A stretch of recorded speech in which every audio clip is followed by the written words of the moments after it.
আসসালামু আলাইকুম। দেশ বিদেশ থেকে যারা ভিডিওটি দেখছেন এমন আপডেট বিডি চ্যানেলের পক্ষ থেকে সবাইকে স্বাগত জানাচ্ছি। আজ 16 জুন 2026, ঢাকা আশুলিয়া এলিভেটেড এক্সপ্রেসওয়ের 3.5 কিলোমিটার পথ আগামী মাসেই খুলে দিতে চাই, এই লক্ষ্য নিয়ে জোরেশোরে চলছে নির্মাণ কাজ।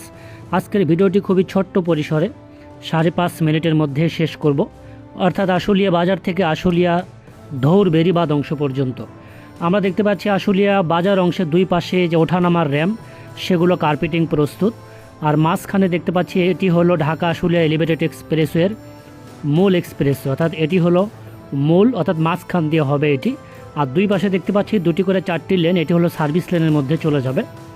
তো কেন তড়িঘড়ি করে খুলে দেওয়া হবে এটি একটু বিস্তারিত বলি। মাঝখানে যে লেন দিয়ে যানবাহন চলাচল করছে, এই সড়কের মাঝখান দিয়ে পাইলিং হবে, অর্থাৎ মূল এক্সপ্রেসওয়ের পিলার হবে। এই পিলার হবার পরে নিচের সড়কটি উঠে ফেলা হবে, উঠিয়ে দুই পাশের জলাশয়কে একত্রিত করা হবে। এর জন্যই তড়িঘড়ি করে দুই পাশে দুটি করে 4টি লেন খুলে দেওয়া হচ্ছে, যাতে নিচের যানবাহনগুলি সার্ভিস লেনে চলাচল করতে পারে, আর নিচে যেন নির্বিঘ্নে মূল এক্সপ্রেসওয়ের পাইলিংয়ের কাজটি ধরা যায়। তো আমরা যাচ্ছি সামনের দিকে। এখানে একটি ইউটার্ন দেখতে পাচ্ছি, সার্ভিস লেন থেকে আপনি ইউটার্নও নিতে পারবেন। হাতের ডান পাশে দেখতে পাচ্ছেন, এটি নিচ দিয়ে ইউটার্ন নিয়ে আপনি গন্তব্য পরিবর্তন করতে পারবেন। পাশাপাশি এই সার্ভিস লেনের আরেকটি সুবিধা রয়েছে, এই সার্ভিস লেন থেকে আপনি সরাসরি মূল এক্সপ্রেসওয়েতে যুক্ত হতে পারবেন, সেটি একটু পরে আপনাদের দেখাতে চাই। তো আমরা দেখতে পাচ্ছি যে আশুলিয়া বাজার থেকে যে আশুলিয়া ধৌর বেরিবাদ অংশ পর্যন্ত অটো রিক্সা থেকে শুরু করে সকল শ্রেণীর যানবাহন অর্থাৎ লোকাল বাসগুলি এই দুই লেনে চলাচল করতে পারবে। তবে আমি একটি অভিযোগ করতে চাই, বাংলাদেশের যতগুলি প্রকল্প রয়েছে প্রতিটা প্রকল্পই 5 থেকে 10 বছরের ভবিষ্যতের কথা চিন্তা করে প্রকল্পটি হাতে নেওয়া হয়। আপনি একটাবার ভাবুন, এই দুটি করে 4টি লেনে অদূর ভবিষ্যতে কিভাবে ট্যাকেল দিতে পারবে, কিভাবে প্রেসার কাটাবে যানবাহনের, এটি একটি প্রশ্ন রয়ে যায়। কারণ যেহেতু শিল্প কারখানা রয়েছে এই সাভারে এবং ঢাকার সঙ্গে সরাসরি যুক্ত সাভারের, তো মূলত এই দুটি পরিবর্তে যদি 4টি করে 8টি লেন করা হতো তাহলে হয়তো বা আগামী ভবিষ্যতে এই সমস্যাটি থাকতো না। এছাড়াও যেহেতু সকল শ্রেণীর যানবাহন চলাচল করবে, তারা তো অবশ্যই বিশৃঙ্খলা করবে।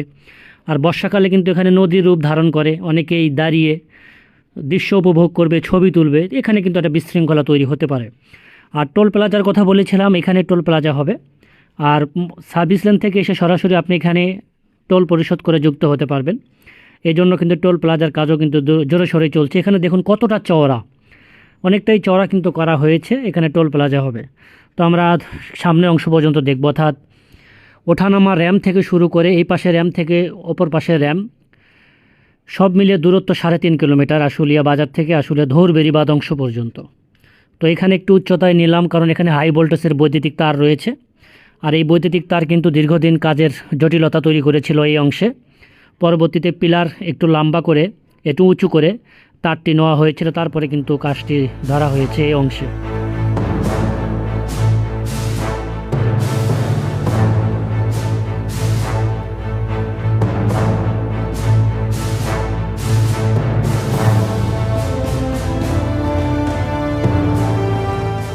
এই পাশে আরেকটি ইউটার্ন দেখতে পাচ্ছি আমরা, অর্থাৎ এইটুকু অংশের মধ্যে দুটি ইউটার্ন থাকবে। এখানে থাকবে একটা ধৌর অংশে, আরেকটা থাকবে আশুলিয়া বাজার অংশে। এই ইউটার্নটি শুধুমাত্র লোকাল গাড়িদের জন্য, অর্থাৎ সার্ভিস লেনের জন্য, মূল এক্সপ্রেসওয়েতে কোনো ইউটার্ন থাকবে না। তো আমরা চলে এসেছি ধৌর বেরিবাদের অংশের কাছাকাছি। তো এখান থেকে ডানে একটি র্যাম ওঠানামা করবে, অর্থাৎ গাবতলি থেকে যারা আসবেন তারা কিন্তু এই এক্সপ্রেসওয়ের সুবিধা নিতে পারবেন, সংযুক্ত হতে পারবেন।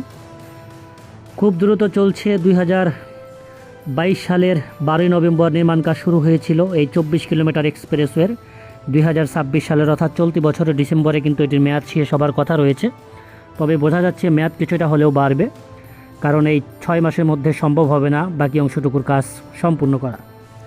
পাশাপাশি আরেকটি বিষয় আপনাদের দেখাতে চাই, এই মূল এক্সপ্রেসওয়ের পাশাপাশি নিচের যে সড়কটি রয়েছে এই সড়কটিতেও কিন্তু সমান তালে কাজ চলছে। কারণ আপনারা জানেন আগে কিন্তু দুটি লেন ছিল, অর্থাৎ আবদুল্লাপুর থেকে এই বাইপাইল অংশ পর্যন্ত 2 লেন দিয়ে যান চলাচল করত। তো এই 2 লেন থেকে এখন 4 লেনে রূপান্তরিত হচ্ছে শুধুমাত্র এক্সপ্রেসওয়ের কল্যাণে। যেহেতু এক্সপ্রেসওয়েটি মাঝখান দিয়ে যাচ্ছে, দুই পাশে দুটি করে কিন্তু 4টি লেন বের হয়েছে। তো আমরা দেখতে পাচ্ছি একটি লেন ইতিমধ্যেই একটি পাশে অর্থাৎ দুটি লেন ইতিমধ্যেই সম্পূর্ণ যানবাহন চলাচল করছে, আর অপর পাশে আরও দুটি লেনের কাজ কিন্তু চলমান রয়েছে। তো ছোট্ট পরিসরে আজকের ভিডিওটি, আশা করি ভিডিওটি ভালো লেগেছে। দেখা হবে আগামী কোনো পর্বে। ভালো থাকুন, সুস্থ থাকুন, আল্লাহ হাফেজ।